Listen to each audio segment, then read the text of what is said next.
Our correspondent in Bogota now, Natalia Margarita, has gathered some reactions to Santos's announcements. For almost 4 months, the FARC have implemented a unilateral ceasefire. Since then, Colombia has experienced a reduction in violence not seen since 1974. That as according to the Conflict Analysis Center, whose director considers it's time to take the FARC ceasefire one step forward. We are late for the implementation of a bilateral ceasefire. Of course, that needs to be agreed within the peace negotiations, otherwise it won't be sustainable and have the verification mechanisms that are necessary for the legitimacy of a bilateral ceasefire. The verification mechanisms are among the issues President Santos has urged an agreement be reached on as a condition for a timely implementation of the bilateral ceasefire that the FARC has repeatedly called for.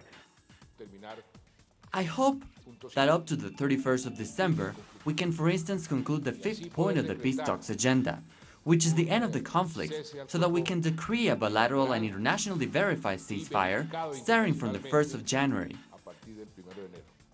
The 5th point of the agenda includes the issues of demobilization and disarmament, but also all the technicalities that a bilateral ceasefire will necessarily imply, subjects that a technical commission is dealing with in Havana. It is a topic that is being discussed, and is crucial in order to guarantee that there will be no hostilities between the parties that subscribe the ceasefire.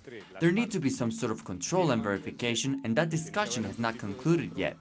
Now, the FARC has suggested there is no need to wait until January next year for a bilateral ceasefire, when it could rather come as a good Christmas gift for Colombians, something to which President Santos has reacted positively.